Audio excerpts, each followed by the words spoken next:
Okay, hey guys, Grimscree back again, and here we are with another tutorial video. Now, this before video, we're going to show you about the Feed the Beast achievement, which is a 10G achievement, and obtain the Hell's Retriever. And in order to do that, you have to feed the beast. Here is the first dog on the wall. This is to the opposite end of the room where you start from, and it's up the first set of stairs. And this is the first wolf. People keep calling them dogs. They're not dogs, they're wolves. It's a Native American symbol, and for those of you who don't know anything about Alcatraz, Alcatraz was originally built by Native Americans or Red Indians, whichever you choose to call it. And just like we have our horoscopes symbols, you know, our star sign symbols of like Librans and Aquariuses and Cancers and all that, they have animals. They use animals as their symbols, and one of the strong or threatening symbols, or kind of a warning sign, was a wolf, so that's why they use that. Anyway, so the idea of it is basically to kill the zombies in front of it, and basically he sucks them up and eats them, which is kind of gruesome. It's kind of cool, but gross.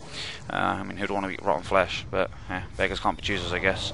Anyway, so as usually, rough count, it's about six zombies, I believe. Don't quote me on that, because sometimes it has changed. However, that one's just been done because you hear like a little howl and it disappears into the wall, back into it like a picture, and it glows. So we're going to head over to the infirmary now, which is just down through this way. When I decide to stop staring at this zombie, I think I'm waiting for a second one as well. I just want to make sure that he stays with me. It's kind of, if you want to get the Hell's Retriever quite early, I mean, as you can see, I'm on round 3. I am doing solo as well, so if you've watched my other tutorial video, you know I've got obviously quite a good head start because I've managed to get myself a fair few points. I'm using that later for another tutorial. I'm staring at the acid kit. I'll do a tutorial video later that's how to build the acid kit and where the parts are normally found. So anyway, here we are in the second room.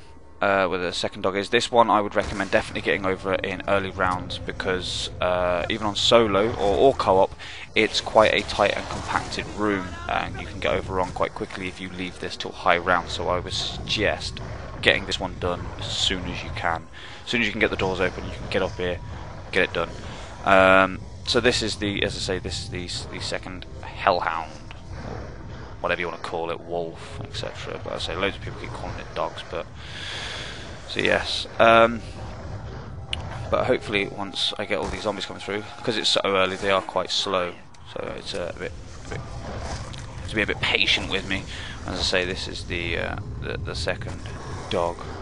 Slowly running out of things to say. How does Spider do it?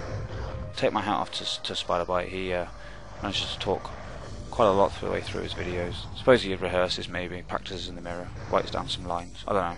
I don't. I just kind of watch the video and sort of go along with it. Work with the video. It's probably better like that. Spontaneousness is better. I feel spontaneous is better. So yeah, popping on some headshots as well, trying to build up my points. Obviously, it's kind of key on solo. You can't rely on friends to open a door, etc. So definitely worth building up the points and going for the headshots. I bought, obviously, as well, you notice the B23 because it's only 900 points now. It's cheaper than before. I believe, if I remember rightly, on transit when it's on the bus, it's actually at 1200. But for some reason on Mob of the Dead, it's only 9. So not complaining much there. I'm just going to go into Afterlife. Reason being, I'm going to use my Afterlife here to open up one of the doors, which is upstairs, which you have to kind of climb out of. I'm going to turn on Deadshot Dequium. Key thing there, Afterlife. Make the most out of them, solo or co-op. You know, if you can, you know, do a couple of things with it within the area, then, you know, by all means go for it. I think I revived myself here, and I shouldn't have really. I could have, to be fair, had enough time on that to even run down to Electric Cherry, turn that on, and I could have even activated the gondola. I just didn't. So bit of a panic there. Run out of ammo. So yeah, I do go down a couple of times in this because I'm trying to. I'm kind of trying to rush it because I want to get the video produced out. You know, I know there's a lot of people that have already put videos out, etc. Yeah, I just rush in to try and get the stuff done. So here I'm going to turn on Electric Cherry and the gondola.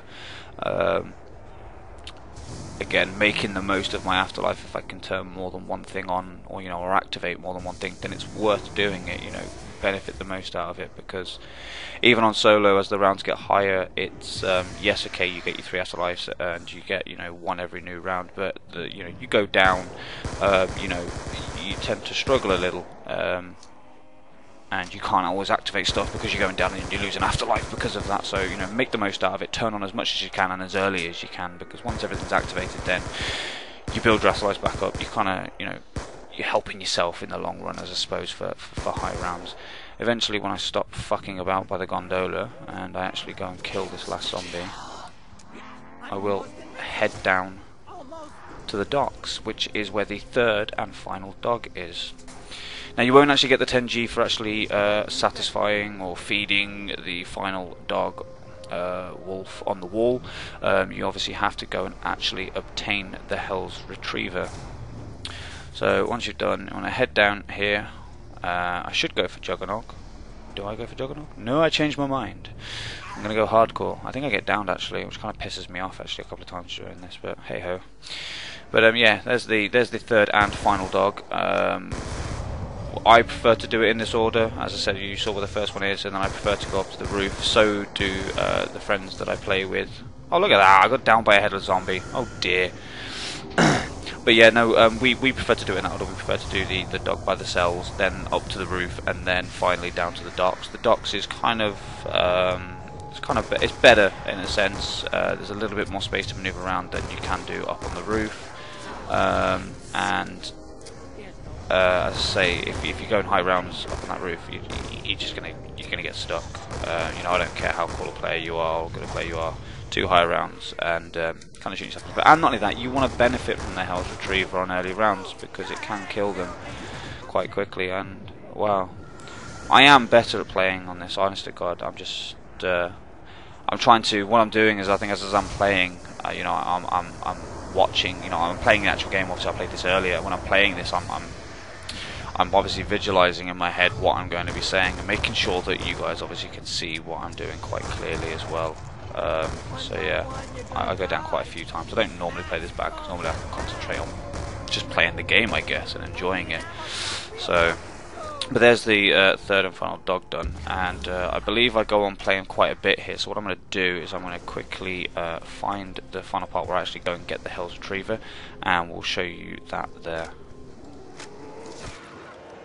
Okay, so we're back, and I've played around, and we're now going to make our way through the Citadel tunnels and go and claim our reward for feeding the beast, which is obviously gaining the Hell's Retriever. So, as I say, we'll make our way down to the Citadel tunnels, buy our way through the gates. 2,000 points just blown away there. Thank you, Treyarch. And we'll work our way up through the Citadel tunnels, as I say. With these other pieces, we can make it. Now, Hell's Retriever is quite a handy little tool. Does kill the zombies instantly for some of the earlier rounds, and also helps you pick up drops. So even if there's certain cells that you haven't opened up by using the afterlife, once you've got the Hell's Retriever, not a problem, because you can use that to obtain the drops behind the cells. Or if there's a drop that's slightly too far away, chuck your Hell's Retriever to save running through all the zombies and grab hold of it. So as you can see, you can follow my lead here by following my way through the tunnels, and there is your Hell's Retriever. So that's your achievement done, feed the beast 10G, and also gaining the Hell's Retriever. We'll do some another video soon showing you how to get the Hell's Redeemer, and we'll also show you what else that the Retriever is good for, not just for gaining your drops and killing zombies. So see you then.